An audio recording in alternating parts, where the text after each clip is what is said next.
안녕하십니까. 7월 2일 오후 김경국TV 시작하겠습니다. 민주당이 결국 급가속 페달을 밟았습니다. 오늘 이재명 전 대표의 대장동 백현동 특혜개발 의혹과 쌍방울 불법 대북 송금 의혹 사건 수사 담당자 등 검사 4명에 대한 탄핵 소추 절차에 돌입했습니다. 이재명을 수사하는 검사들을 대거 탄핵한다는 것은 수사권을 탈취하는 행위이고, 그렇게 함으로써 수사와 재판을 지연시키겠다는 명백한 사법행위로 이는 중대한 헌법 위반입니다. 이제 정부는 민주당에 대한 위헌정당 해산 심판 청구 심각하게 검토해야 될 것입니다. 대통령은 결국에는 수사권을 민주당에 달라는 것 아니겠냐, 이렇게 비판했고, 박성재 법무부 장관도 검사들을 정치적으로 압박하는 모습은 수사기관의 정치적 중립성과 형사사법 시스템의根幹을 흔드는 일이다, 이렇게 분노를 폭발했습니다. 당연한 지적이지만 더 이상 말로만 그럴 것이 아니라 이제부터 행동으로 민주당의 잘못된 버릇을 고쳐줘야 됩니다. 이재명에 대한 재판과 수사가 억제오니 민주당이 지금 최후의 발악을 하고 있는 것입니다. 이제 전쟁을 한다는 각오로 강력하게 대응해야 될 것입니다. 민주당이 탄핵 소추안을 발의한 검사는 강백신 수원지검 성남지청 차장검사, 김영철 서울 북부지검 차장검사, 박상용 수원지검 부부장검사, 엄희준 부천지청장 등 4명입니다. 앞서 민주당이 탄핵 소추안 검사 3명에 대해서 지금 검사 3명을 더하면 지금 7명째, 검사들만 7명째 탄핵 소추를 추진하고 있는 것입니다. 한마디로 마음에 들지 않고 또 민주당 의원들, 특히 이재명을 수사하면 바로 탄핵을 해버리겠다는 엄포이기도 합니다. 강백신 검사는 이재명의 대장동과 백현동 수사를 맡았을 뿐만 아니라 지금 정점으로 치닫고 있는 정자동 힐튼 호텔 특혜 의혹 수사를 지휘하고 있습니다. 이번 검사 탄핵의 핵심이 바로 아마 강백신 검사일 것입니다. 민주당이 검사 탄핵을 서두르는 이유도 지금 정자동 힐튼 호텔 특혜 의혹 수사가 마무리 단계에 접어들고 있는 것으로 알려지고 있습니다. 그 때문에 지금 민주당이 검사들에 대한 탄핵을 서두르고 있지 않느냐, 이런 분석이 나오고 있습니다. 정자동 호텔 특혜 사건의 경우 기소는 물론이고 이재명에 대한 소환 조사도 불가피하다, 이런 의견까지 나오고 있기 때문입니다. 민주당은 이미 수원지검에서 이재명 수사를 총괄하던 이정섭 팀장을 탄핵해서 이재명의 수사를 방해했던 전력이 있습니다. 박상용 검사는 이화영 전 경기도 평화부지사의 대북송금 수사 과정을 총괄했던 검사입니다. 이재명의 대북송금 수사 역시 관여했습니다. 박 검사를 탄핵하면 이재명의 공소유지에 지장이 초래될 수 있을 것입니다. 엄희준 검사 역시 강백신 검사와 함께 이재명의 대장동 백현동 의혹 수사를 맡은 바 있고, 김영철 검사는 민주당의 돈봉투 전당대회 사건을 수사했습니다. 이들에 대한 탄핵은 오늘 오후 국회 본회의에 보고돼서 법제사법위원회에 회부됐습니다. 법사위는 특히 탄핵안에 대한 합법 적절성 등을 조사하기 위해 해당 검사들을 법사위로 불러서 수사의 적절성 여부를 따져본다는 계획입니다. 그렇게 되면 서해 공무원 피격 사건과 관련해서 검찰 수사를 받고 있는 피의자인 박지원 의원, 그리고 박균택을 비롯한 대장동 변호사들이 법사위에서 재판관이 되어서 이재명을 수사한 검사들을 취조하는 말도 안 되는 일들이 발생하게 되는 것입니다. 수사검사들이 피고인이자 피의자의 부하들에게 조롱을 당하고 망신을 당하는 그런 사태가 발생하게 될 것입니다. 절대로 용납해서는 안 될 일입니다. 민주당의 이 같은 이재명 수사검사 탄핵에 대해 이원석 검찰총장은 물론이고 일선 검찰 내부가 지금 발칵 뒤집혀지고 있습니다. 이원석 총장은 오늘 오후 대검에서 기자회견을 열고 민주당의 검사 탄핵에 대해서 피고인인 이재명 대표가 재판장을 맡고 이재명의 변호인인 민주당 국회의원과 국회 절대다수당인 민주당이 사법부의 역할을 빼앗아와 재판을 직접 다시 하겠다, 이런 것과 다름없다고 비판했습니다. 기자회견에는 신재영 차장을 비롯한 대검의 검사장급 간부들이 대부분 참석했습니다. 이 총장은 민주당의 탄핵안을 이재명 대표라는 권력자를 수사하는 검사를 탄핵해서 수사와 재판을 못하게 만들고 권력자의 형사처벌을 모면하겠다는 것이다, 이렇게 규정했습니다.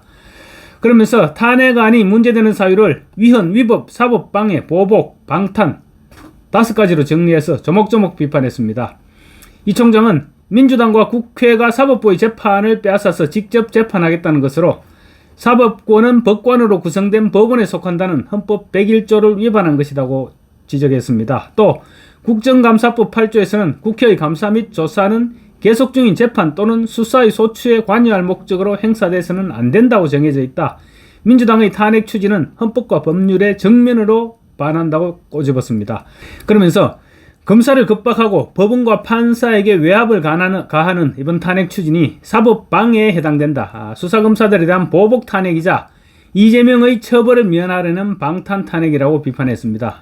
이 총장은 검사를 탄핵한다고 해서 있는 죄가 없어지거나 줄어들지 않는다. 헌법에서 국회의원도 탄핵 대상으로 규정하고 있다면 직권을 남용해서 헌법과 법률에 위반되는 탄핵을 시도하는 것 자체가 바로 정확하게 탄핵 사유에 해당할 것이다. 이렇게 반발했습니다. 이 총장은 수사검사들에 대한 탄핵이 수사와 재판에 미칠 영향에 대해서는 현실적으로 지장이 없을 수는 없다. 그렇지만 제 뒤에 있는 대검 검사들을 보내서라도 업무에 지장이 없게 하겠다. 그것이 제 의무이고 소명이다라고 강조했습니다.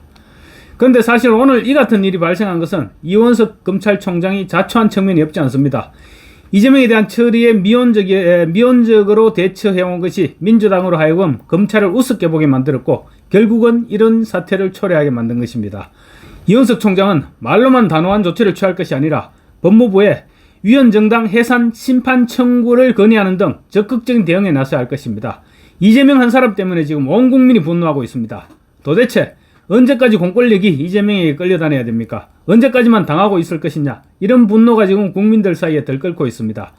이원석 총장은 물론이고 정부 여당도 빨리 무슨 조치라도 취해야 될 것입니다. 이렇게 앉아있다가 어영부영 이재명의 단죄가 늦어지는 꼴을 보고만 있을 것입니까? 그래서 결국은 이재명이 대선에 출마하는 꼴을 보겠다는 것입니까? 이원석 총장은 더 이상 말로만 방탄 탄핵이니 탄핵 시도 자체가 탄핵 대상이니 이런 말을 할 것이 아니라 행동으로 보일 때입니다. 이런 일을 당하고도 계속 참으면서 검찰의 사기를 떨어뜨려서 도둑놈들이 판치는 세상을 만들겠다는 것입니까? 이재명이 정자동 호텔이나 경기도 법인카드 불법 사용 혐의 등에 대해서 추가로 소환되고 또 추가 기소될 위기에 처하니까 이재명이 지금 선수를 친 것입니다. 불법 대북 송금 사건과 관련해서도 재판 과정에서 불리할 것 같으니 검사를 탄핵해서 공소유지에 지장을 주려는 것입니다. 이렇게 공권력을 무력화시키는 민주당을 언제까지나 보고 있을 것입니까? 국민들의 인내심의 임계점도 이제 한계에 도달했습니다.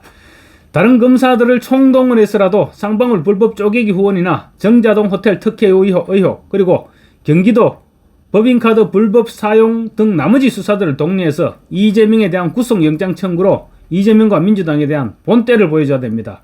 그렇게 못하겠다면 검찰은 문을 닫고 이원석은 임기가 얼마 남지 않았지만 지금이라도 당장 옷을 벗어야 됩니다. 이재명의 쌍방울 불법 대북 송금 사건 1선 검사들이 구속영장을 청구하자고 했을 때 이원석이 물렁하게 넘어가니 이런 일이 생긴 것입니다. 이원석 총장 이제 대한민국 법 질서가 당신 어깨 위에 달려 있습니다. 지금은 말이 아니고 행동으로 본때를 보일 때입니다. 행동으로. 이재명의 재판부 무시 또한 지금 도를 넘고 있습니다. 오늘 대장동, 위례 백현동, 성남 FC 사건 오늘 재판이 있었는데 오전 재판에는 출석했다가 이재명 오후에는 재판부의 허락도 구하지 않고 국회로 주례랑을 쳐버렸습니다. 국회 외교통일 국방 분야 대정부 질문 참석을 이유로 오후에는 도망을 가버린 것입니다. 재판부는 불출석을 허락하지 않았다고 얘기하면서도 김동연 부장판사는 별다른 조치를 취하지 않았습니다. 김동연이 노골적으로 지금 이재명의 편을 봐주고 있는 것입니다. 김동연 부장판사의 이런 행위 한두 번이 아니었습니다. 말도 안 되는 재판부입니다. 이런 식이라면 이재명의 재판은 100년이 걸릴 것입니다. 일반 국민들이 오전 재판에 출석했다가 오후 재판에 나는 오늘 집에 일이 있어서 가봐야 되겠습니다. 이렇게 얘기하고 변호인단에 얘기하고 오후 재판에 불출석하면 어떻게 할 것입니까? 뿐만 아닙니다. 이재명은 지금 수원지법에 기소된 쌍방울 대북 송금 의혹을 서울중앙지법으로 옮겨서 병합 심리를 해달라고 신청서를 제출했습니다. 재판을 하염없이 연장시키겠다는 것입니다. 대법원은 지금 이재명 측과 검찰 입장을 종합해서 심리를 진행한 뒤 병합 여부를 결정할 예정인데 만약 다른 재판과 병합될 경우 정말로 이재명은 다음 대선에 출마하는데 아무 지장이 없어질지도 모릅니다. 마침 자유민주당이 내일 민주당과 진보당에 대한 위헌정당 해산 심판을 청구할 것이라고 합니다. 민주당은 이제 갈 때까지 갔습니다. 우리라고 언제까지나 원내 제1당이니 어쩌니 하면서 참을 것입니까? 민주당은 지금 온갖 입법 독재는 물론이고 위헌적 악법을 추진하고 있습니다. 그것도 모자라서 이재명을 구하기 위해서 수사검사를 탄핵하는, 그래서 그렇게 함으로써 사법 질서를 통째로 망가뜨리는 그런 만행까지 저지르고 있습니다. 민주주의에 대한 정면 도전입니다. 우리나라 헌법 제8조 사항에는 정당의 목적이나 활동이 민주적 기본 질서에 위배될 때는 정부는 헌법재판소에 그 해산을 제소할 수 있고, 정당은 헌법재판소의 심판에 의하여 해산된다, 이렇게 명시되어 있습니다.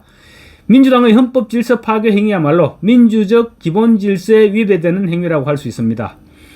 민주당은 윤석열 대통령의 탄핵을 입에 달고 다닙니다. 그런데 정부 여당이라고 위헌정당 해산 심판 청구로 맞서지 못할 이유가 없지 않습니까? 마침 자유민주당이 민주당에 대한 위헌정당 해산 심판 청구를 내일 제출하겠다고 하니 정부도 이번 기회에 심각하게 검토해야 될 것입니다. 감사합니다.